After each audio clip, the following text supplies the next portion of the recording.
ये वीडियो उस छात्र के लिए है जो कि तैयारी कर रहे हैं सैनिक स्कूल, सिमुलतला आवासीय विद्यालय, नेत्रहाट, सिमुलतला, नवोदय, ये सभी विद्यालय जो आपको कंपटीशन में जाना है, जो फेस करना है किसी भी विद्यालय के 5 क्लास में जो बच्चा पढ़ रहे हैं और 6 क्लास के एंट्रेंस एग्जाम देने के लिए आप जो भी तैयारी कर रहे हैं जिस भी स्कूल का, आपके लिए यही वीडियो है। तो आप जरूर इस वीडियो को देखिएगा।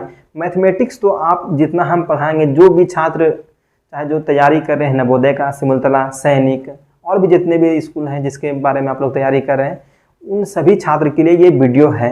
ज़रूर आप इस वीडियो को अंतिम तक देखिए। अगर अच्छा लगे तो आप हमारे वीडियो को क्या कर लीजिएगा, लाइक कर लीजिएगा और हमारे चैनल को सब्सक्राइब भी कर लीजिएगा। तो आज हम लोग इस वीडियो में देखेंगे क्रमागत पूर्णांक के बारे में हम समझेंगे। क्रमागत पूर्णांक क्या है पहले हम उसको देखेंगे, ठीक है। देखिए यहाँ पे हम जो दिखाते हैं या जो बोर्ड पर लिखते हैं उसको आप अपने कॉपी में भी नोट डाउन करेंगे, जो आपके फ़ायदे के लिए होगा, ठीक है। आप ध्यान दीजिए। यहाँ पे हमारा लेक्चर नंबर 8 है संख्या पद्धति का, ठीक है। कॉन्सेप्ट नंबर 1 कहता है क्रमागत पूर्णांक। क्या है? क्रमागत पूर्णांक। क्रमागत पूर्णांक, क्रमागत से समझ में आ रहा है कि क्रम में रहना चाहिए, जैसे 1 2 3 4 5 6, मतलब क्रम में होना चाहिए, ठीक है।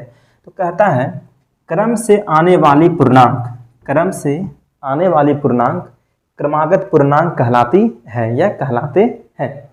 फिर से ध्यान दीजिएगा, क्रमागत पूर्णांक, क्रम से आने वाले पूर्णांक क्रमागत पूर्णांक कहलाते हैं। अब हम क्रमागत पूर्णांक तो पढ़ा रहे हैं, सबसे पहले आपको पता होना चाहिए कि क्रमागत पूर्णांक, तो पूर्णांक हमारा है क्या। सबसे पहले हम पूर्णांक को समझेंगे। अगर हम पूर्णांक को नहीं समझ रहे होंगे तो क्या हम क्रमागत पूर्णांक समझ पाएंगे? नहीं समझ पाएंगे। तो सबसे पहले हम इस वीडियो में क्रमागत पूर्णांक से पहले हम समझने के लिए हम पहले पूर्णांक के बारे में जानेंगे, पूर्णांक है क्या हमारे पास। तो यहाँ देखिएगा पूर्णांक, ठीक है। पूर्णांक, पूर्णांक क्या है पहले उसको समझते हैं। जिसको जिसको पता होगा वो आप शॉर्ट में आप कमेंट में आंसर दे दीजिएगा, ठीक है। लेकिन जिसको नहीं पता है वो ध्यान से सिर्फ देखिएगा और अपने कॉपी में नोट डाउन कीजिएगा। सबसे पहले हम पूर्णांक के बारे में देखते हैं। तो पूर्णांक कहते हैं ऋणात्मक, धनात्मक तथा शून्य से मिलकर बनने वाली संख्या को हम क्या कहते हैं? पूर्णांक कहते हैं। सबसे पहले अब हम पूर्णांक पढ़ रहे हैं, तो पूर्णांक में मेरा 3 चीज आ गया, धनात्मक, ऋणात्मक और शून्य। कैसे? इसको हम नंबर लाइन के द्वारा हम समझते हैं। नंबर लाइन एक बनाते हैं, पढ़े भी होंगे नंबर लाइन हल्का फल्का, ठीक है। नंबर लाइन में बीच में क्या होता है? शून्य होता है। क्या होता है? शून्य। उसके बाद राइट साइड में, ठीक है, 1 मतलब 2 बताते हैं, 3 4 5, इसी तरह से आगे चलते चलते कहाँ तक चला जाएगा? ये इन्फिनिटी तक, मतलब अनंत तक। राइट साइड में शून्य से लेकर के इन्फिनिटी तक, मतलब शून्य के बाद 1 2 3 4 5, मतलब धनात्मक संख्या। राइट साइड में क्या आता है? धनात्मक संख्या। क्या आता है? धनात्मक संख्या। ये बहुत अच्छी तरह से हम पूर्णांक को पहले समझ लेते हैं उसके बाद, ठीक है। उसका जैसे ही हम लेफ्ट साइड में आएंगे ना, किसके साइड? लेफ्ट साइड में। लेफ्ट साइड में क्या होता है? -1 -2 -3 -4 -5 -6 और अंत में जाके माइनस इन्फिनिटी तक, मतलब 0 से लेफ्ट पे अगर बढ़ते हैं हम तो ये कहाँ तक चला जाता है? -1 से लेकर के माइनस इन्फिनिटी तक, जो क्या कहलाता है? हमारा ऋणात्मक कहलाता है। क्या कहलाता है? ऋणात्मक। इसको इंग्लिश में हम निगेटिव नंबर भी कहते हैं, ठीक है। क्या कहते हैं? निगेटिव नंबर संख्या। और धनात्मक संख्या मीन्स पॉजिटिव नंबर, ठीक है। इतना तो समझ में आ ही गया होगा। अभी हम क्या बता रहे हैं पहले उसको देख लीजिए। हम पढ़ा रहे थे क्रमागत पूर्णांक, ठीक है। क्रमागत पूर्णांक मतलब क्रम में आने वाली संख्या को हम क्या कहते हैं? क्रमागत पूर्णांक कहते हैं, ठीक है। क्रमागत पूर्णांक समझने के लिए एक वर्ड आया पूर्णांक। अगर पूर्णांक हमें पता नहीं हो तो क्या हम क्रमागत पूर्णांक समझ पाएंगे? नहीं समझ पाएंगे। तो सबसे पहले हम किसके बारे में जानेंगे? पूर्णांक के बारे में। पूर्णांक के बारे में बताएं कि वो धनात्मक, ऋणात्मक और शून्य से मिलकर बनने वाली संख्या ही क्या कहलाती है? पूर्णांक कहलाती है। तो हम जानना चाहते हैं कि धनात्मक संख्या क्या होता है, ऋणात्मक संख्या क्या होता है, और शून्य तो हम जान ही रहे हैं। तो धनात्मक संख्या 0 के बाद, 0 के राइट साइड में 1 से लेके इन्फिनिटी 1 से लेके इन्फिनिटी मीन्स अनंत तक हमारा कौन सा संख्या कहलाता है? ध्यान समझिएगा, 0 के बाद 1 से लेके इन्फिनिटी तक वो हमारा धनात्मक संख्या कहलाता है, और 0 के लेफ्ट साइड में वो -1 से लेकर -इन्फिनिटी तक वो ऋणात्मक संख्या कहलाती है। क्या कहलाती है? ऋणात्मक संख्या कहलाती है। तो अब आपको क्लियर हो गया होगा कि हम पूर्णांक बोलते किसको हैं, पूर्णांक बोलते किसको हैं। ऋणात्मक, धनात्मक और शून्य से मिलकर बनने वाली संख्याएं क्या कहलाती है? पूर्णांक संख्या कहलाती है। वो क्या कहलाती है? पूर्णांक संख्या। मतलब ऋणात्मक संख्या, धनात्मक संख्या और शून्य से मिलकर जो संख्या बनती है, मतलब ये जो संख्या बन रही है वो ही हमारा क्या कहलाती है? पूर्णांक। तब आपको अब ये तो पता चल गया होगा कि अगर हम आपसे पूछ दें कि पूर्णांक कहाँ से कहाँ तक हो सकती है, तो आप अब दिमाग लगाकर ये कह सकते हैं कि पूर्णांक संख्या हमारा -इन्फिनिटी से लेकर के +इन्फिनिटी तक हो सकता है। -इन्फिनिटी से लेके +इन्फिनिटी तक। अच्छा, इसको जो डिनोट करेंगे हम, इसको इसमें डिनोट करेंगे, -इन्फिनिटी से लेके इन्फिनिटी, और ये छोटी ब्रैकेट से क्लोज करेंगे। वाई? मतलब इसको छोटी ब्रैकेट से इसलिए क्लोज कर रहे हैं क्योंकि इसका कोई अंत नहीं है। जिसका कोई अंत नहीं होता है वहां पे हम कौन सा लगाते हैं? ब्रैकेट, छोटी ब्रैकेट। और अगर हमको क्लोज करना होता है, जैसे हम यहाँ बात करेंगे कि आपसे अगर पूछ दें कि धनात्मक संख्या कहाँ से कहाँ तक, तो इसको जो डिनोट करेंगे ना, वो करेंगे 1 से लेकर के इन्फिनिटी तक, 1 से लेकर के इन्फिनिटी तक। आप एक चीज गौर करिएगा यहाँ पे, ये जो हमारा जो बड़ी ब्रैकेट है, जो हमारा बड़ी ब्रैकेट है, वो हम इससे 1 को क्लोज किए हैं और इन्फिनिटी को हम कहाँ से क्लोज किए हैं? ये छोटी ब्रैकेट से। क्यों? अब आप समझ गए होंगे। अगर हमको कुछ बंद करना होता है, मतलब उसके आगे हम बढ़ ही नहीं सकते हैं, तो वहां पे हम बड़ी ब्रैकेट का उपयोग करते हैं, बड़ी कोष्टक का उपयोग हम करते हैं। बात क्लियर हुई? चलिए, तो अभी आपको हम पढ़ाए क्रमागत पूर्णांक। क्रम से आने वाले पूर्णांक क्रमागत पूर्णांक कहलाते हैं। पूर्णांक, उसमें भी हम पूर्णांक के बारे में समझ रहे थे कि ऋणात्मक, धनात्मक तथा शून्य से बनने वाले संख्या को ही हम क्या कहते हैं? पूर्णांक संख्या कहते हैं। अब आपसे पूछ देगा ऋणात्मक संख्या कहाँ से कहाँ तक, तो आप कहिएगा -1 से लेकर के -इन्फिनिटी तक। ठीक है, ये हमारा ऋणात्मक हो गया। अब क्या पूछ दिए आपसे हम? पूर्णांक कहाँ से कहाँ तक, तो ये इससे, इससे और इससे मिलकर ये संख्या बन रही है। अच्छा, एक चीज और, यहाँ पे अभी 0 आया क्या? धनात्मक में 0 आया क्या? नहीं आया। ऋणात्मक में आया क्या? नहीं आया। अगर धनात्मक और ऋणात्मक को और बेटर तरीके से समझना है तो आप हमारे पिछले लेक्चर को देखिए, और संख्या पद्धति चैप्टर को अगर बढ़िया से समझना है ना, तो आप हमारे अभी ये 8वां लेक्चर है ना, 7 लेक्चर आप पीछे बैठ जाइए और शुरू से पढ़िए, तब आपको देखिए कि कितना आपको नॉलेज प्राप्त होता है, जो कि मुझे लगता नहीं है कि आपको कुछ इस तरह से कोई पढ़ाते होंगे, लेकिन आप जरूर देखिए एक बार कि हम कैसे आपको मतलब पूरा कॉन्सेप्ट एक तरह से सिखाए हैं, संख्या पद्धति में धीरे धीरे आगे बढ़ रहे हैं। कोई भी शिक्षक क्या करते हैं ना, तैयारी करवाने के समय वो आपको सिंपल, आपको डायरेक्ट सवाल बताने चले जाते हैं, लेकिन नहीं, मेरा अलग तरीका है। पहले हम आपको सिखाएंगे कि चैप्टर में है क्या क्या चीज़, वो सीख जाइएगा तो सवाल तो चुटकी में बनेगा। अभी देख लीजिए आगे, इतना पहले हम इसलिए सिखा रहे हैं ना क्रमागत पूर्णांक। अभी हम लोग लगातार संख्या के बारे में पढ़ते हैं ना, सवाल करते हैं ना, इसलिए यहाँ पर सबसे पहले हम क्रमागत पूर्णांक को लाए। वहाँ पर जब हम पढ़ेंगे इसको पहले समझ लेंगे कि क्या होता क्या है। जैसे जैसे अभी यहाँ बताएं, क्रमागत पूर्णांक जब हम पढ़ा रहे हैं, तो जैसे हम कहते हैं ना 3 क्रमागत संख्या का योगफल निकालिए। 3 क्रमागत संख्या हमें पता नहीं है, लेकिन हम क्या करते हैं अपने मन से हम x मानते हैं क्या? नहीं, पहली संख्या मान लेते हैं x, दूसरी संख्या मानते हैं x + 1, तीसरी संख्या हम क्या मानते हैं? x + 2। पता है यहाँ माने x, ये x + 1 और x + 2। फॉर एग्जाम्पल देखिए, अगर हम संख्या 4 लेते हैं ना, तो क्रमागत करने के लिए मतलब लगातार संख्या लिखने के लिए 4 प्लस क्या करेंगे? 1 करेंगे। यहाँ पे 4 + 2, ये हो गया 4, 4 1 + 5, 4 2 6। आप अगर एक चीज और देखिएगा ना, इसके और इसके बीच का डिफरेंस कितना है? 1 है। कितना है? इसके और इसके बीच का डिफरेंस 1। मतलब कहने का मतलब ये हो रहा है, हम ये बताना चाह रहे हैं कि 2 क्रमागत संख्या का जो अंतर होता है वो हमेशा कितना होता है? 1 होता है। अगर आपसे ऑब्जेक्टिव में अगर कोई क्वेश्चन पूछ दे कि 2 क्रमागत संख्या का अंतर क्या होगा, तो आप क्या कहिएगा? 1 होगा। जैसे अभी एग्जाम्पल में देखें ना, अभी हम यहाँ पे ये x है, ये x + 1 है, इसका अगर हम अंतर निकालने जाए तो x और -x कट जाएगा, तो ये क्या बचेगा? 1। तो आपको क्या बता रहे थे कि 2 क्रमागत मतलब 2 लगातार संख्या के बीच का अंतर कितना होता है? 1 होता है। इस बात का आप खासो खास ध्यान रखिए। तो अभी हम क्या देख रहे थे कि लगातार क्रमागत संख्या मतलब क्रमागत पूर्णांक संख्या का योगफल या लगातार क्रमागत संख्या का योगफल निकालने के लिए अगर हमको बोलेगा तो हम निकाल सकते हैं। लेकिन सबसे पहले यहाँ पर देखिए, जैसे अभी सवाल, मान लीजिए सवाल एक ऐसा आता है कि लगातार 3 क्रमागत संख्या का योगफल इतना है तो x का मान ज्ञात कीजिए, ऐसा कुछ सवाल होता है ना। लेकिन अभी हम सबसे पहले देखेंगे कि लगातार प्राकृतिक संख्या या लगातार प्राकृतिक संख्या का योगफल इतना दिया हुआ है तो उसका आंसर मतलब हम जो निकालते हैं वो कैसे निकालते हैं। जैसे अभी कहें कि 3 लगातार संख्या, हम आपसे पूछ दें कि लगातार 3 संख्या हमारे पास क्या क्या होगी अगर प्राकृतिक संख्या का योगफल हमको निकालना हो तब। जैसे लगातार 3 पूर्णांक हम लेते हैं तो x, सबसे पहले लेंगे x, x प्लस 1 और फिर x प्लस 2, उसके बाद ही हम आंसर जस्टिफाई करते हैं या निकालते हैं, ठीक है।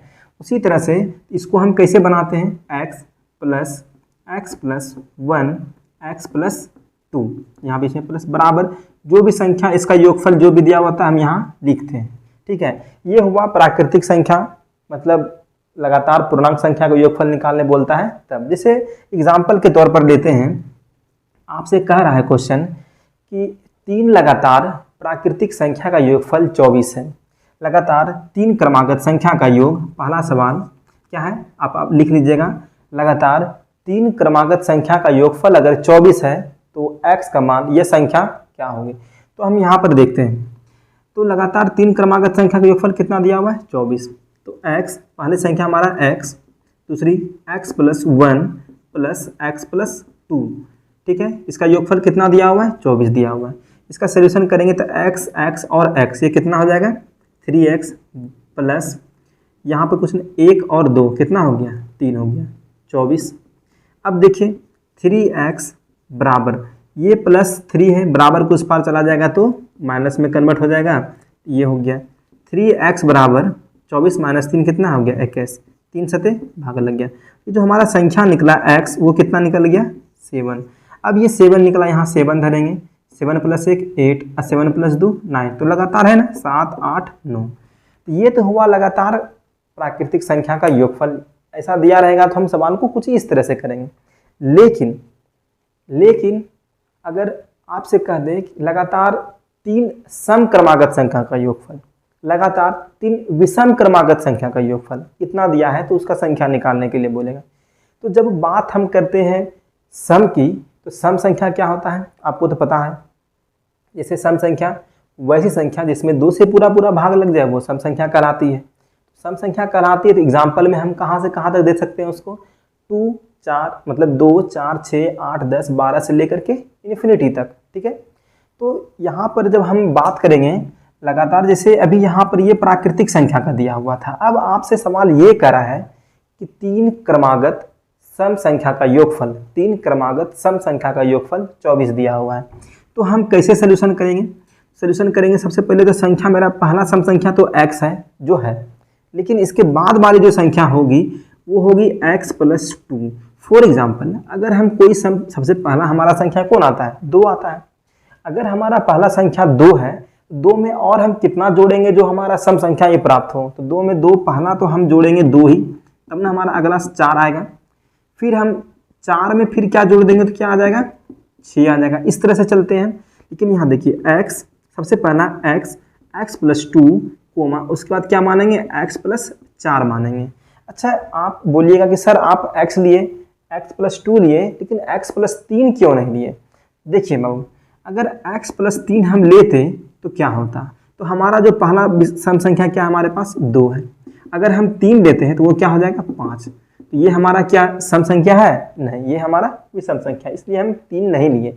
तो हम ये कहना चाह रहे हैं कि जब हम लगातार 3 क्रमागत संख्या का अगर हम जोड़ 24 दिया हुआ, अगर हमको निकालना है, आंसर निकालना है इसका हमको, तो हम सबसे पहले पहली संख्या मानेंगे x, फिर मानेंगे x प्लस 2 और तीसरा मानेंगे x प्लस 4।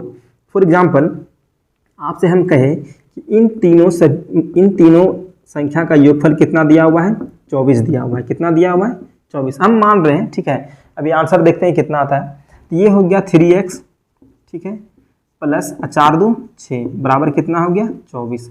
6 चला जाएगा 24 में, कितना बचेगा 18 6 814 में 18, 3 से 6 बार में, तो x बराबर कितना आ गया 6। तो x बराबर 6 आया, लेकिन ये कौन संख्या है, सम संख्या है ना, ये हमारा सम संख्या है। लेकिन देखिए इसमें क्या था, ये सम नहीं है, ये भी सम संख्या है, इससे अभी मतलब नहीं है, लेकिन हम ये सम वाला निकाल रहे थे तो हम यहाँ पे क्या आया 6 हमारा एक सम संख्या है। तो अब यहाँ पे पुट करेंगे 6 प्लस 2 8 और 6 प्लस 4 कितना हो गया 10। तो 6 8 और 10, क्या ये तीनों लगातार संख्या है ना, 6 8 और 10 ये हमारा क्या है लगातार संख्या है, 3 क्रमागत जो हम अभी आंसर निकाल रहे थे। उसी तरह से जब हम 3 लगातार विषम संख्या का बात करेंगे ना, 3 लगातार विषम संख्या, ये हम प्राकृतिक संख्या की बात कर रहे थे, ठीक है, आप नोट डाउन कर लीजिएगा। ये हम सम संख्या की बात कर रहे थे, मतलब सम संख्या मतलब 3 क्रमागत सम संख्या का, 3 लगातार प्राकृतिक संख्या का। अब हम बात कर रहे हैं विषम संख्या का। किसकी बात कर रहे हैं, विषम संख्या का।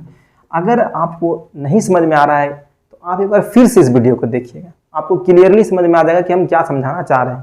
तो अभी तक हम लोगों ने लगातार 3 क्रमागत सम संख्या का योगफल दिया हुआ था तो संख्या निकाल लिए, लगातार 3 प्राकृतिक संख्या का योगफल दिया हुआ था तो हम वो भी संख्या निकाल लिए। तो यहाँ तक हम लोगों ने एक कॉन्सेप्ट सीखा, उसके आधार पर एक क्वेश्चन हम लोगों ने कर लिया। लेकिन अब देखिए क्वेश्चन हमें करना कैसे है। जैसे यहाँ पे संख्या पद्धति में सबसे ज़्यादा मतलब इतना कॉन्सेप्ट है ना इस चैप्टर में कि आपको कम से कम 10 दिन लगेगा संख्या पद्धति, 10 से 15 दिन लगता है ख़त्म करने में, अगर बढ़िया से सीख के आप बनाते हैं तब। जितना आपका लेवल तक होना चाहिए हम उतना ही पढ़ाएंगे, उससे अधिक तो हम नहीं जाने वाले हैं, ठीक है। तो सबसे पहले देखिए कि यहाँ पर हमारा जो पहला नंबर जो मतलब टाइप 1 जो क्वेश्चन है ना, सबसे पहले प्राकृतिक संख्या के योग पर आधारित प्रश्न। आप टॉपिक अपने कॉपी में लिखिएगा, प्राकृतिक संख्या के योग पर आधारित प्रश्न, ठीक है। तो उसमें भी सबसे पहला है क्रमागत संख्या का योग ज्ञात करना। किसका योग ज्ञात करना, क्रमागत संख्या का योग ज्ञात करना। अभी जैसे मान लीजिए अभी हम क्रमागत के बारे में तो पढ़ रहे थे, लेकिन अब हमको यहाँ पढ़ना है कि क्रमागत संख्या का योग हम कैसे ज्ञात करेंगे। जैसे मान लीजिए आपसे कह दें कि 1 से लेकर के 100 तक का योगफल ज्ञात कीजिए, ठीक है, मतलब 1 2 3 4 प्लस ऐसे करके 100 तक चले जाएंगे तो उसका योगफल निकालना है हमको। तो अब तो आप जोड़िएगा तो नहीं बैठ करके, इसका तो कुछ तो उपाय करना है हम लोगों को, कुछ तो फॉर्मूला होगा। तो सबसे पहला हम देखेंगे इसी चीज़ को। क्वेश्चन सबसे पहला हमारा यहाँ पे दिया हुआ है कि पहले छोटा छोटा लेंगे, 1 से लेकर के 60 तक आपको दिया हुआ है क्वेश्चन में, 1 से लेकर के 60 तक की संख्या का योगफल निकालना है, जो कि लगातार है, क्रमागत संख्या है 1 2 3 4 5 6 से लेकर के 60 तक। तो इस सवाल को हल करने के लिए आपको 2 फॉर्मूला पता होना चाहिए। क्या होना चाहिए, 2 फॉर्मूला पता होना चाहिए, तब आप एक्यूरेट सही जवाब आप दे सकते हैं। तो सबसे पहले 1 2 3 4 5 6 से लेकर के 60 तक हमको दिया हुआ है, तो इसका योग हमको योग निकालना है। तो योग बराबर पहले एक फॉर्मूला लिख लीजिए, ठीक है, योग बराबर एक फॉर्मूला लिखिए, y प्लस एक्स बटे 2 गुना कितना, गुना n y प्लस एक्स, इसको छोटी ब्रैकेट में कर दीजिए, y प्लस एक्स बटे 2 गुना n, ठीक है। अब इसको हम अब कहिएगा सर y क्या है, तो यहाँ पर y बराबर अंतिम संख्या, क्या, अंतिम संख्या, y बराबर क्या है, अंतिम संख्या। यहाँ पर y बराबर अंतिम संख्या और x बराबर पहली संख्या, x बराबर पहली संख्या, और n, ये जो हमारा n दिया हुआ है, मतलब ये 1 से लेकर 60 तक में कितना पद है, मतलब कितना संख्या है वो, मतलब कुल पद कितना हमारे पास है, या कुल संख्या हमारे पास कितना है, यही आपसे n बात करता है। तो अगर हमको 1 से लेकर 60 तक का योगफल अगर हमको निकालना है तो सबसे पहले y प्लस एक्स बटे 2 इंटू n बराबर हमको फॉर्मूला लगाना पड़ेगा, ठीक है। लेकिन हम इसको y प्लस एक्स बटे 2 इंटू n ही शॉर्ट में हम क्यों लिख दिए, ये तो चाहते थे ये भी लिख देते, अंतिम संख्या प्लस पहली संख्या और गुना कुल पद, यह संख्या हम लिख सकते थे। लेकिन आपको हम मतलब सिर्फ शॉर्ट में याद करने के लिए y प्लस एक्स बटे 2 इंटू n, ये थोड़ा तुरंत याद हो जाता है, लेकिन आपको ये पता होना चाहिए कि y यहाँ पर क्या हो सकता है और x हमारा यहाँ पे क्या है और n हमारा क्या है। तो अब हम जब सवाल को सॉल्व करने जाएंगे, जब सवाल को हम सॉल्व करेंगे तो हमको तो अंतिम संख्या और पहली संख्या पता है, अंतिम संख्या पहली संख्या पता है, तो अंतिम संख्या कितना दिया हुआ है 60 प्लस पहली संख्या क्या दिया हुआ है 1 दिया हुआ है। अब बटे कितना हो गया 2 हो गया, और मल्टीप्लाई कितना था हमारा, मल्टीप्लाई हमारा यहाँ पर n था। अब n हमारे पास क्या है, n हमारे पास क्या है ये अभी हमको पता नहीं है। तो n को हम निकालने के लिए एक और फॉर्मूला है।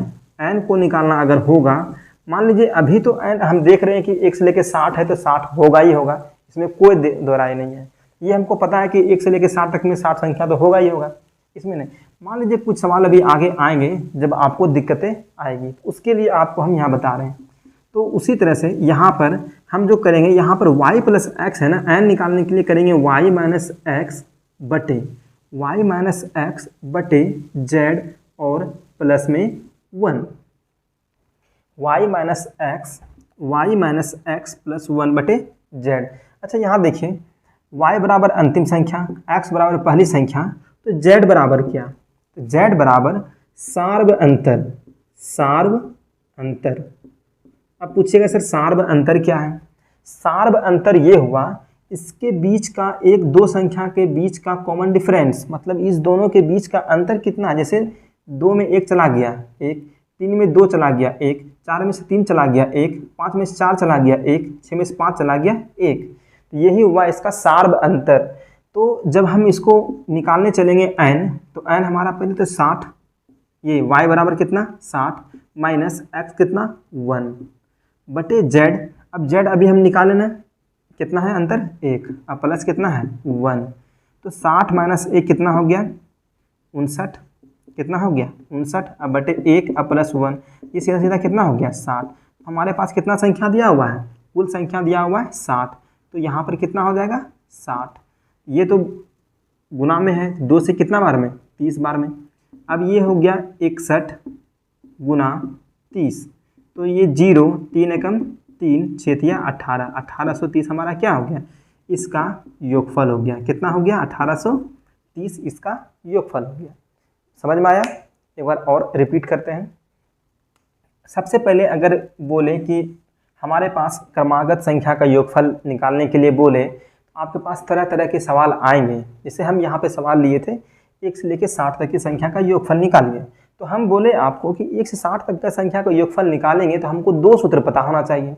2 सूत्र कौन कौन सा, सबसे पहले योग बराबर क्या होगा, तो हम बोले y प्लस एक्स बटे y प्लस एक्स बटे क्या बोले थे 2 और multiply n, y plus x बटे 2 multiply n, y plus x बटे 2 मल्टीप्लाई n। ये था हमारा योग का फॉर्मूला, जहाँ पर हम बताए थे y बराबर अंतिम संख्या और x बराबर पहली संख्या, और n क्या था कुल पद या कुल संख्या 1 से लेकर 60 तक जो अभी हम बताए थे वो संख्या। यहाँ से कोई इस सूत्र में कोई दिक्कत याद होना चाहिए एक बार में।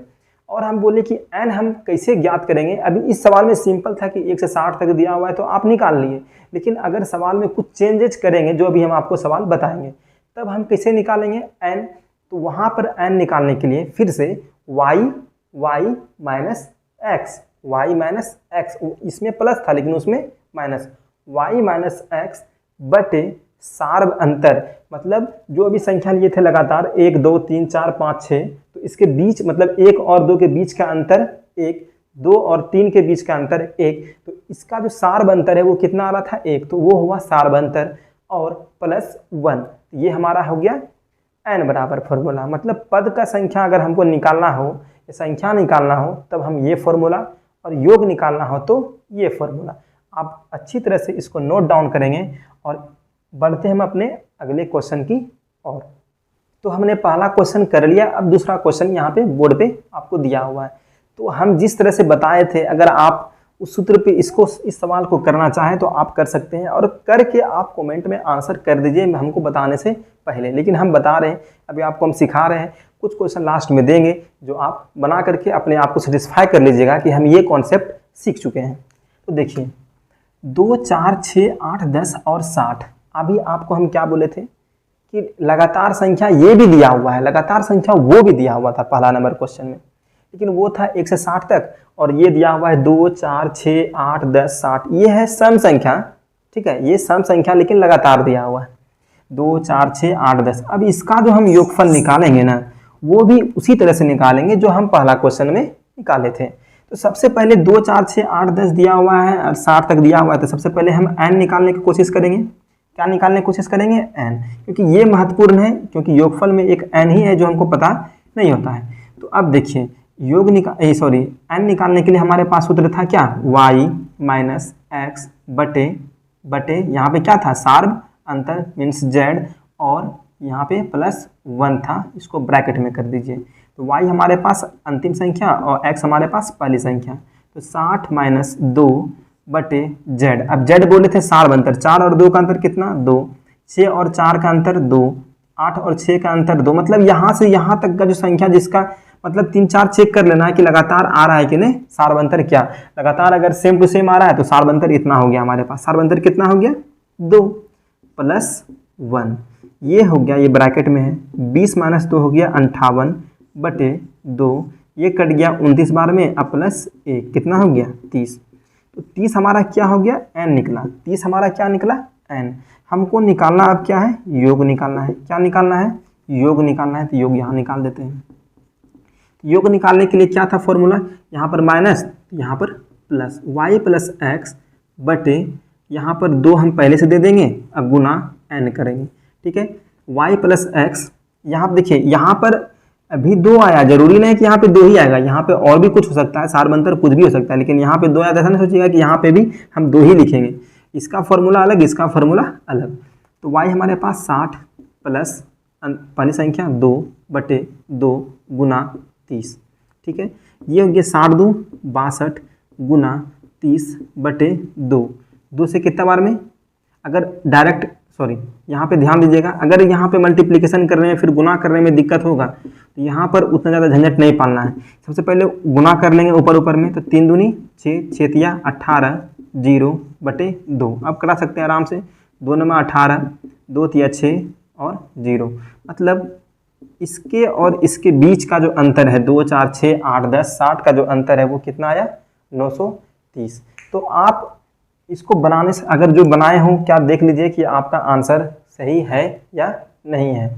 तो यहाँ पर हम क्या किए, यहाँ पे थोड़ा सा शॉर्ट मतलब ये अपनाए, ये यहाँ पे जोड़ के आया 62 और गुना कितना किए? 30। लेकिन हम जान रहे थे कि अगर हम 2 से इसको कटा देते हैं तो 62 गुना 15 करने में थोड़ा डिफिकल्टी आएगी, लेकिन हम कुछ उसको ईजी मेथड में लेके चले गए कि 3 से मल्टीप्लाई किए, 3 दूनी 6, 6 तिया 18 और 0 1860। 62 गुना 30 किए तो कितना? 1860 बटे 2 यहाँ से कर दिए। कोई दिक्कत? ये हमारा था क्वेश्चन नंबर 2। इसी तरह से क्वेश्चन नंबर अभी 3 देखेंगे कि अभी तक हम लोग दूसरा सवाल कर लिए, पहला सवाल दूसरा सवाल, अब बहुत कुछ सीख चुके हैं आप इस वीडियो में। अब हम तीसरा सवाल देखते हैं। 21 22 23 24 लेके 75 है। यहाँ पे देखिए पहला नंबर क्वेश्चन में क्या था? 1 से लेके 60 दिया हुआ है, यहाँ पे बीच में मतलब 21 से लेके 75 तक दिया हुआ है। इसको अब बनाने में आपको कोई दिक्कत नहीं होना चाहिए। अब हम यहाँ पे सिक्योर हैं, क्योंकि आप 2 सवाल किए, अगर जो 2 सवाल में नहीं सीख पाए हैं वो तीसरा सवाल में ध्यान दीजिए, और जो सीख गए हैं वो आप अपने कॉपी में हल कीजिए। 21 22 23 24 से लेके 75 तक का, लेकिन ये लगातार दिया हुआ है। क्या दिया हुआ है? लगातार। इसके बीच का अंतर 1, इसके बीच का अंतर 1, इसके बीच का अंतर 1। योग निकालने के लिए हमारे पास फॉर्मूला है y। योग निकालने के लिए हमारे पास क्या फॉर्मूला है? वहाँ पर y, यहाँ पर करेंगे y + x बटे 2 गुना n। ये तो हमारा योग बराबर, तो y हमारे पास क्या दिया हुआ है? 75 दिया हुआ है, प्लस x हमारे पास क्या दिया हुआ है? 21 दिया हुआ है बटे 2। लेकिन n अभी हमको पता है क्या कि 21 से लेकर 75 तक कितनी संख्या है। गिनने तो नहीं बैठेंगे, 21 ऐसे करके तो नहीं करेंगे हम, लेकिन अब देखेंगे ये करके। हमारे पास n निकालने के लिए फॉर्मूला था y माइनस एक्स बटे बीच का सार्व अंतर 1। यहाँ पे कितना दिया हुआ है? 1। तो यहाँ पर सार्व अंतर मीन्स z प्लस 1। तो y माइनस एक्स, तो y हमारे पास कितना दिया हुआ है? 75 माइनस x कितना दिया हुआ है? 21 अब बटे 1, अब प्लस कितना करेंगे? 1। तो 5 में से 1 चला जाएगा 4, 7 में से 2 चला जाएगा 5, अब प्लस 1 कितना हो गया? 55। मतलब इसके बीच का जो संख्या हमारे पास कितना, मतलब 21 से लेकर 75 तक हमारे पास कितनी संख्या है? 55 संख्या है। तो यहाँ पर हम क्या करेंगे? 55 डाल देंगे। तो ये हो गया 5 1 6 7 2 9 गुना 55/2, 2 से कितने बार में, 48 बार में। तो आप इसको 48 गुना 55 करेंगे, आपका आंसर आ जाएगा। ठीक है, समझ गए यहाँ पे क्या बताएं, आप कर लीजिएगा, आप अपना आंसर ला लीजिएगा और कमेंट में आंसर कर दीजिएगा। 21 से लेकर 75 तक की संख्या का योगफल निकालना था, लेकिन लगातार था। तो सबसे पहले हमको n निकालना है कि संख्या हमारे पास है कितना 21 से। तो y माइनस एक्स बटे जेड प्लस 1, जहाँ पर y अंतिम संख्या, x पहली संख्या, z दोनों का, ये सभी संख्या का सार अंतर कितना है, 1 आ रहा था। एक तो y हमारे पास 75 माइनस 21 कितना आ गया, 54, 5 में से 1 गया 4, 7 में से 2 गया 5 प्लस 1 55। ये हमारा निकल गया संख्या जो हमारे पास कुल है, यहाँ पे कितना दिया हुआ है, n बराबर 55 दिया हुआ है। इसका योग निकालने के लिए फॉर्मूला था y प्लस एक्स बटे 2 इंटू एन, 75 प्लस 21 बटे 2 इंटू 55, 96 गुना 55 बटे 2, इतना आया। इसका आप आंसर कमेंट में कर दीजिएगा। यहाँ तक समझने में कोई दिक्कत आपको नहीं ना? अगर नहीं समझे हैं तो फिर से बोलिएगा, तो हम फिर से वीडियो बना, लेकिन पहले आप इसको अगर एक बार में नहीं समझते हैं तो आप दोबारा देखिएगा, शुरू से लेकर अंत तक फिर से देखिएगा कि हम क्या सिखाए हैं, क्या सिखाना चाह रहे हैं। अगर एक बार इस वीडियो को देख लिए तो आप ये जो जितना सिखाएं सवाल कभी भूलिएगा भी नहीं आप क्या हम बता रहे हैं। ठीक है ना? चलिए, अब इसी तरह से आप चौथा नंबर क्वेश्चन कर सकते हैं। 28, 30, 32, 34, 80, अब ये सिखाएं तो ये भी बन ही जाना चाहिए। इसी तरह से आप 5वां क्वेश्चन कर लीजिएगा, 3 के प्रथम 10 गुणज का योग ज्ञात कीजिए। तो ये 4, 5, मतलब इस तरह से जो क्वेश्चन जो हम लोग से पूछा जाता है, जो आपसे पूछा जाएगा, वो आपको हम सभी बता दिए हैं। यहाँ पे 5 क्वेश्चन अभी तक हम आपको इस बोर्ड पे दिए हैं। 5 क्वेश्चन को आप फिर से बनाइएगा, फिर से मतलब 5 क्वेश्चन को 2 बार बनाइएगा ना, 3 बार बनाइएगा ना, तो आपको पहला नंबर सूत्र याद हो जाएगा कि सूत्र क्या कह रहा था, और आप कभी भूलिएगा भी नहीं। और जहाँ जहाँ ये सवाल आपको दिखे, सबसे पहले उसको बनाने का प्रयास कीजिए, क्योंकि आपको इस वीडियो में ये आपको सीखने को मिला कि इस तरह का सवाल है कैसे कर सकते हैं। इसी तरह से आपको अगले वीडियो में क्रमागत पे जो कहते हैं ना कि 3 लगातार क्रमागत, 10 लगातार क्रमागत संख्या के बीच का जो संख्या हमारे पास क्या है, वो सब निकालने के लिए आपको सिखाएंगे। तो आप अगले वीडियो में कंटिन्यूसली बने रहिए।